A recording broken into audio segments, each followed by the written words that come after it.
Hello everyone, this is Rupali. I welcome you all from the core of my heart and my channel Ascension. क्या आपके twin flame के साथ past life connection है? Twin flame जैसा कि हम सब जानते हैं एक सोल का दो पार्ट, दोनों अलग अलग बॉडी में। वो सोल जो आपको आपके ऑथेंटिक सेल्फ से मिलवाती है, वो सोल जो आपके बॉडी से नहीं आपके सोल से प्यार करे। You both are eternally connected. Your twin flame is your divine counterpart, जो कुछ भी चाहे वो, कोई उसमें अच्छाई हो या बुराई, आप अपने ट्विन में देखते हैं। बेसिकली वो कहीं ना कहीं आप में भी होती है। Your twin flame is you in another body. आपके सोल का मिरर।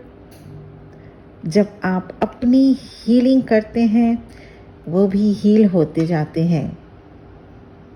अपने ट्विन फ्लेम से इस अर्थ पर मिलना ये कोई चांस या कोइंसिडेंस नहीं होता, but rather your soul recognize one another। इतना डीप कनेक्शन होता है ये, अगर आप चाहे तो भी इससे बाहर नहीं आ पाते।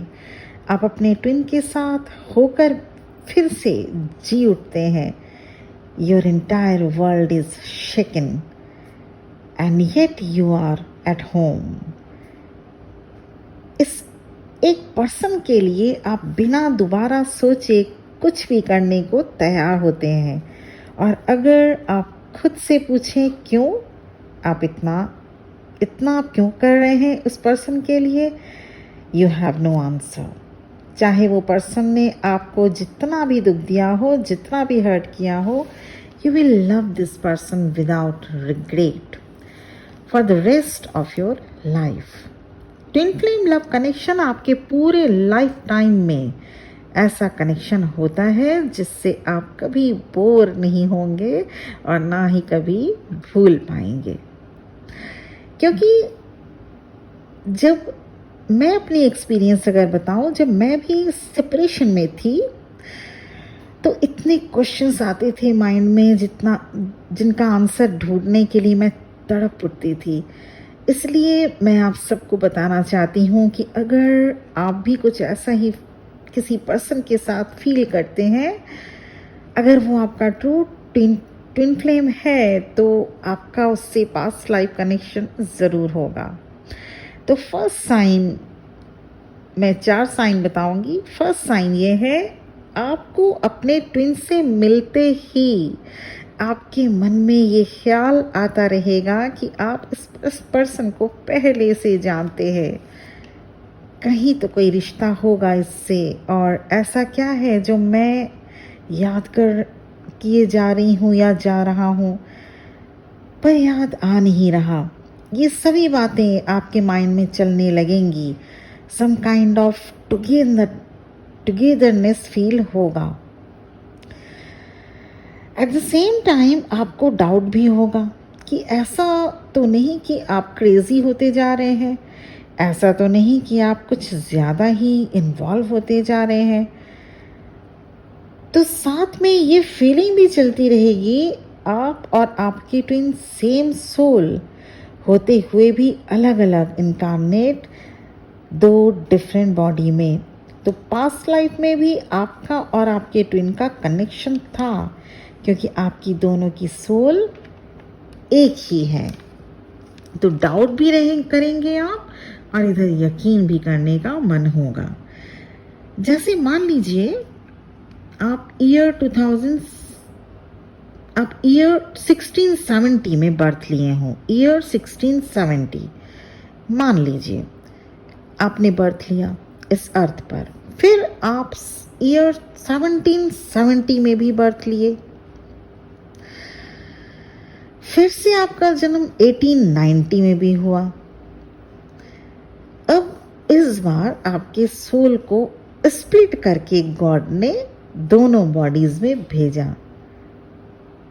तो अब क्या होगा? आपकी जो सोल है वो अपने हाफ सोल को ढूंढेगी ही। तो आपका ट्विन फ्लेम आप ही हुए। Your twin flame is your half soul in different body. तो आप तब तक सेपरेशन फेज से बाहर नहीं निकल पाएंगे जब तक इस बात को आप समझ नहीं लेते कि आपका ट्विन फ्लेम आप ही हो। वो सिर्फ एक दूसरा शरीर है। न जाने कितने जन्मों से आप स्प्लिट होते जा रहे हैं, तो सोल के साथ सारी रिमेम्बरेंस तो रहेगी ही। तो होता ये है कि आपका आपके ही साथ पास्ट लाइफ कनेक्शन होता है, जो अब डिफरेंट बॉडी में है, तो आप इसे अलग समझने लगते हैं। साइन नंबर 2, आपका आपके ट्विन के साथ पास्ट लाइफ कनेक्शन है। Dark night of the soul, जब आप इस फेस को फेस कर रहे हैं या आप फेस कर चुके इस फेस को, yes, dark night of the soul से जब आप गुजरते हैं तो आपकी ईगो की डेथ होना शुरू होती है। न जाने कितनी अननेसेसरी ईगो आपके साथ कितने टाइम से थी, उन सब का एक एक करके टूटना, बिखरना और उनमें से होते हुए आपका फिर से संभलना। न जाने कितनी बार इसी सो कॉल्ड ईगो को आपने फीड किया होगा, कितनों का दिल दुखाया होगा, पर उसी ईगो के चलते जब जिंदगी की सबसे प्यारी चीज को खोते देखता है दिल, तब जान पाता है कि हम कितने गलत थे। मैंने भी अपने ट्विन के साथ ईगो शो किया था। मुझे लगता था कि मैं इनको हेल्प कर रही हूँ, इन पर एहसान कर रही हूँ, मुझे तो इनकी हेल्प की कभी ज़रूरत ही नहीं पड़ी। और जब हमारा सेपरेशन हुआ तो डिवाइन ने सबसे पहले यही मुझे सिखाया कि आखिर मैं हूँ कौन किसी का हेल्प करने वाली, आखिर क्या औकात है मेरी। तब मेरे अंदर से ईगो मेल्ट होना शुरू हुआ। मुझे समझ में आ गया कि God is supreme, he is having the all power. भगवान ने चाहा तभी मैं किसी की हेल्प के काबिल बन पाई। तो ईगो तो गॉड को करना चाहिए, मुझे नहीं। Dark night of the soul में जब आप होते हैं तब आप न जाने कितनी कोशिश करते हैं कि कैसे भी करके ये पता लग जाए कि आखिर आपके साथ हो क्या रहा है।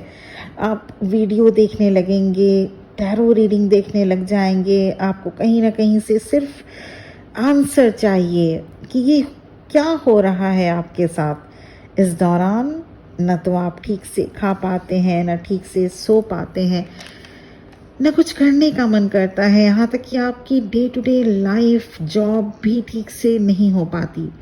Dark night of the soul पर मैंने वीडियो बनाया है, आप प्लेलिस्ट में जाके देखिएगा, आपको और क्लैरिटी मिलेगी। Actually you are experiencing soul awakening process. So the dark night of the soul is beginning of your spiritual awakening. Sign number 3, आप और आपके ट्विन फ्लेम पास्ट लाइफ से कनेक्टेड हैं। आपको लगातार नंबर सिंक्रोनिसिटीज होती रहेगी और वो भी बिना कोई एफर्ट किए। You begin to see 144, 777, 1111, 1010, 141, 2222, etc. in each single day for so many times. कुछ पर्टिकुलर साइंस दिखने लगेंगे आपको, जैसे मरखाबा साइन हो गया, ट्विन फ्लेम साइन हो गया जिसको इनफाइनाइट साइन भी कहते हैं, स्नेक्स दिखने लग जाएगा आपको, और भी कुछ साइन हो सकते हैं, वो भी लगातार दिखने लगते हैं। आपको फेदर बहुत ज़्यादा दिखने शुरू हो जाएंगे। जो फेदर हो सकता हो कभी आपको दिखा नहीं, वो आपके सामने गिरे हुए मिलेंगे और आप सोचते रह जाएंगे कि आज तक तो कभी ऐसा हुआ नहीं, ये फेदर इतना क्यों मुझे दिख रहे हैं। It's magical and eight the same time you keep doubting also. आप कहीं से भी आंसर ढूंढने में लग जाते हैं और आपको यूनिवर्स की तरफ से आंसर मिलने भी लग जाता है। एक्चुअली डाउट आपको माइंड की वजह से होता है और आपकी सोल आपसे कहती है कि नहीं, डाउट करने जैसी कोई बात नहीं. You are having spiritual awakening process. Sign number 4, you are having past life connection with your twin is your whole world seems to be falling apart. और ये अगर हो रहा है तो घबराने की कोई बात नहीं. ये एक नेचुरल प्रोसेस है. आप फैमिली से, फ्रेंड से डिस्टेंस बनाने लग जाएंगे. आपके जो ओल्ड फ्रेंड्स थे वो अब आपसे अपने आप ही दूर होते जाएंगे. ऐसा हो रहा है तो होने दें. जो आपके फ्रिक्वेंसी को मैच नहीं करेगा वो आपसे डिस्टेंस बनाएगा ही. बॉडी, माइंड और सोल को अलाइन कीजिए. You are on soul journey. Number 4 sign is basically a blessing. अगर आपकी पूरी दुनिया ऐसी लग रही कि आपके हाथ से निकली जा रही है, आपके फ्रेंड्स छूट रहे हैं, फैमिली में थोड़ा सा अनबन हो रहा है, तो इट्स ब्लेसिंग्स. जब तक पुराने शेल्फ से आप बाहर नहीं आ पाएंगे तब तक न्यू शेल्फ को एम्ब्रेस नहीं कर पाएंगे आप. तो ये एक ब्लेसिंग्स के तौर पे लीजिए. काम रहिए, कूल रहिए. जो हो रहा है होने दीजिए. लेट गो करिए और एक फ्री फ्लो के तरह अपने आप को छोड़ दीजिए. जो हो रहा है गो विद द फ्लो. उसके बाद ही आप में पॉजिटिविटी आएगी, क्रिएटिविटी आएगी. आप अपने ही एक बेटर वर्जन में आ पाएंगे. तो क्या सच में आपके ट्विन के साथ पास्ट लाइफ कनेक्शन था? मेरे पूरे इस वीडियो को समझाने का रीजन यही था. How could you be past life connection with you? How could you be past life connection with you? Your twin flame is you. You are them. Your twin flame is you. वो अलग नहीं है. They are exactly you. Yes.